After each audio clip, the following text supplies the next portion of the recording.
Hi friends, स्वागत है आपका आपके अपने चैनल आद्यंत ज्ञान में। इस चैनल पर आपको एजुकेशन के हर एक टॉपिक से रिलेटेड कंटेंट मिलेगा।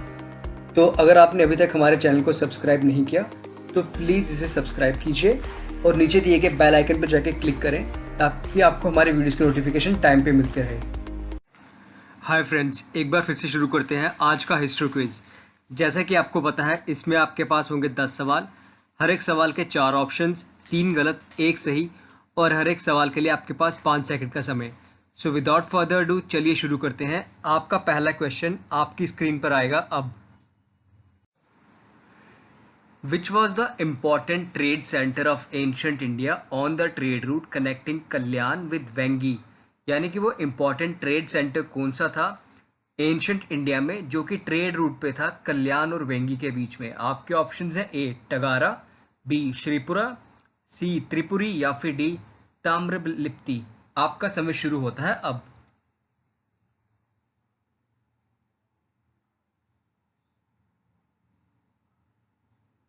और सही ऑप्शन है ऑप्शन ए तगारा।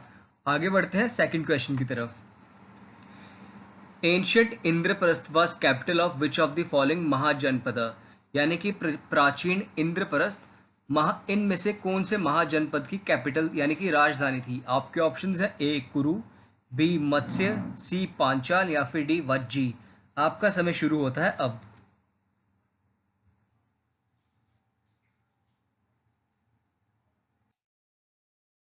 और सही ऑप्शन है ऑप्शन ए कुरु। यानी कि प्राचीन जो इंद्रप्रस्थ था वो कैपिटल था कुरु महाजनपद का। जो इंद्रप्रस्थ है वो कंसीडर किया जाता है कि प्रेजेंट डे दिल्ली के आसपास का इलाका है इंद्रप्रस्थ। आगे बढ़ते हैं थर्ड क्वेश्चन की तरफ। जो गोल्ड कॉइन्स इशू किए गए थे चंद्रगुप्त विक्रमादित्य के कार्यकाल में उन्हें कहा जाता था। आपके ऑप्शंस है ए दिनार, बी काउच, सी आर्चर या फिर डी छत्र। आपका समय शुरू होता है अब।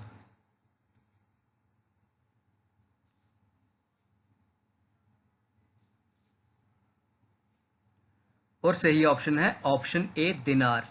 जो गुप्ता कार्यकाल है उसे कहा जाता है कि इंडिया में प्रॉस्पेरिटी का जो टाइम पीरियड था, जो गोल्डन एज था इंडिया का, वो गुप्ता कार्यकाल को कंसिडर किया जाता है। और क्योंकि उस टाइम पे अबंडेंस यानी कि बहुतायात में गोल्ड कॉइन्स मिले हैं, हालांकि सिल्वर और कॉपर कॉइन्स भी मिले हैं, पर गोल्ड की बहुतायात से ये अनुमान लगाया जाता है कि उस समय लोगों के पास बहुत सोना था और प्रजा काफ़ी खुशहाल होगी। जो गुप्ता एरा के जो गोल्ड कॉइन्स हैं उनकी प्राइमरी जो फीचर्स हैं वो ये है कि फ्रंट जो होता था उसका कॉइन का, उसके ऊपर राजा की वो चित्र बना होता था और पिछली साइड पे देवी या देवते का चित्र होता था। आगे बढ़ते हैं फोर्थ क्वेश्चन की तरफ। किस ओरिजिनल टेक्स्ट को ट्रांसलेट करके जॉन ब्रिग्स ने बनाई थी rise of Mohammedan power in India? आपके ऑप्शंस हैं ए बाबरनामा, बी तारीख सुबुक्तिन, सी अकबरनामा या फिर डी तारीख फरिश्ता। आपका समय शुरू होता है अब।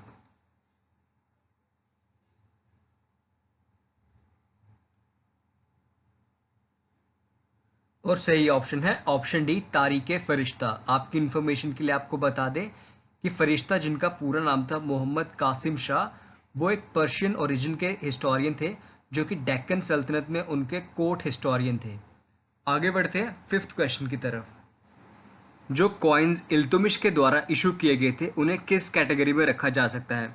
आपके ऑप्शंस हैं A Persian silver, B Arabic silver, C Afghani gold या फिर डी इथियोपियन स्टाइल। आपका समय शुरू होता है अब।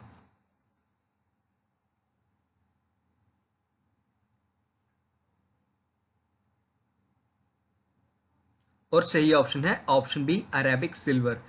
इल्तुमिश के कार्यकाल से पहले जो कॉइन्स इशू किए जाते थे उन पे हिंदू धर्म के इन्फ्लुएंस बहुत ज़्यादा देखने को मिलता था क्योंकि उस पर बुल, शिवलिंग और संस्कृत इंस्क्रिप्शंस होती थी। पर उस इल्तुमिश के आने के बाद पहली बार अरेबियन का यूज़ हुआ कॉइन्स के ऊपर। आगे बढ़ते हैं सिक्स क्वेश्चन के ऊपर। जो ऑक्टागोनल यानी कि अष्टभुजाकार शेप है मकबरों की, वो डिस्टिंक्टिव फीचर है कौन से डायनेस्टीज की मेडिवल इंडिया में? आपके ऑप्शंस हैं खिलजी, बी तुगलक, सी सैयद या फिर डी लोदी। आपका समय शुरू होता है अब।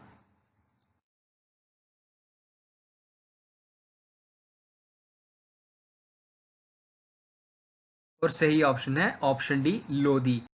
तो जो ऑक्टागोनल शेप के मोसोलियम्स यानी कि अष्टभुजाकार शेप में जो मकबरे हैं वो एक डिस्टिंक्टिव फीचर है लोधी डायनेस्टी की। आगे बढ़ते हैं 7th। ज्योतिराव फुले को उनकी प्रेरणा किस किताब से मिली थी? आपके ऑप्शंस हैं A the rights of man, B development as freedom, C disposable people या फिर D the tyranny of experts. आपका समय शुरू होता है अब।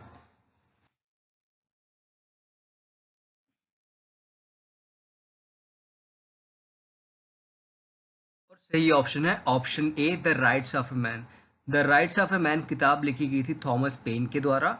और ज्योतिराव गोविंदराव फुले एक इंडियन सोशल एक्टिविस्ट, थिंकर और जातिवाद के विरुद्ध लड़ने वाले एक रिफॉर्मर थे।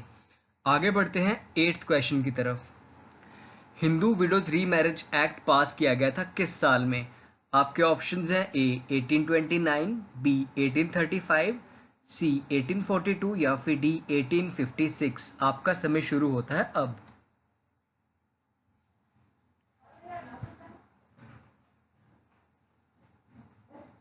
और सही ऑप्शन है ऑप्शन डी 1856। आपकी इन्फॉर्मेशन के लिए आपको बता दें, जो हिंदूज विडो रीमैरिज एक्ट 1856, इसको कहा जाता है एक्ट 15 ऑफ 1856। ये इनैक्ट किया गया था 26 जुलाई 1856 को और इसने लीगलाइज कर दिया री मैरिज ऑफ हिंदू विडोज। और ये ड्राफ्ट किया गया था लॉर्ड डलहौजी के द्वारा और पास किया गया लॉर्ड कैनिंग के द्वारा। कमेंट सेक्शन में बताइएगा कि इंडिया के कौन से एक्टिविस्ट थे जिसने सबसे ज़्यादा वोकल होकर इस एक्ट के लिए प्रेशराइज किया था ब्रिटिश गवर्नमेंट को। आगे बढ़ते हैं 9th क्वेश्चन की तरफ। वॉरेन हेस्टिंग्स के नेतृत्व में लड़ी गई लड़ाई में रिंग फेंस पॉलिसी यूज की गई थी। ये पॉलिसी किसके अगेंस्ट यूज की गई थी? आपके ऑप्शंस हैं A Maratha, B Mysore, C both A and B या फिर डी नन आदि अबव। आपका समय शुरू होता है अब।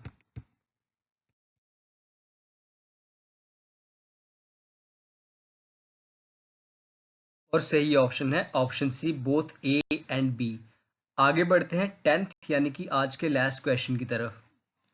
सिंधिया स्टीम नेविगेशन कंपनी किसके द्वारा शुरू की गई थी? आपके ऑप्शंस हैं ए जमशेदजी टाटा, बी वालचंद हीराचंद, सी नानाभाई दवार या फिर डी जॉर्ज अकलांद।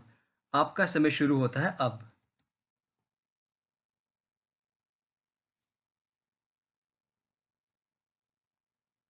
और सही ऑप्शन है option B Walchand Hirachand. Walchand Hirachand India के एक पहले prominent businessman, conglomerate business magnate थे, जिन्होंने इंडिया की सबसे पहले शिपिंग कंपनी बनाई, शिपयार्ड बनाया, जो आगे जाके हिंदुस्तान शिपयार्ड के नाम से मशहूर हुआ, जो अभी गवर्नमेंट ऑफ इंडिया के अंडर है। हिंदुस्तान एयरक्राफ्ट, जो आज हिंदुस्तान एरोनॉटिकल्स लिमिटेड यानी कि HAL के नाम से जाना जाता है। इंश्योरेंस कंपनी, जो कि आज ओरिएंटल इंश्योरेंस के नाम से जानी जाती है। और कार फैक्ट्री उस समय, जो कि आज प्रीमियर कार्स के नाम से जानी जाती है। तो इतना कुछ वालचंद हीराचंद ने शुरू किया और आज भी उनका ग्रुप है वालचंद ग्रुप, बहुत ही ज़्यादा फेमस। ये उस समय के बहुत बड़े इंडस्ट्रियलिस्ट थे जिन्होंने नेशनलिज्म को प्रमोट किया और इंडिया की आइडेंटिटी को प्रमोट करते हुए इंडिया की ग्रोथ के लिए बहुत काम किया। तो फ्रेंड्स, हम आशा करते हैं कि आपको हमारे ये एफर्ट्स ज़रूर पसंद आ रहे होंगे। अगर आपको हमारी ये वीडियो पसंद आए तो प्लीज़ इसे लाइक करें, इसे ज़्यादा से ज़्यादा शेयर करें। हमें कमेंट करके ज़रूर बताइए कि आपको हमारा कंटेंट कैसा लग रहा है। और अगर आप किसी स्पेसिफिक टॉपिक पे वीडियो बनाना चाहते हैं तो उस बारे में भी कमेंट करके बताइए। प्लीज़ हमारे चैनल को सब्सक्राइब करें। धन्यवाद। जय हिंद।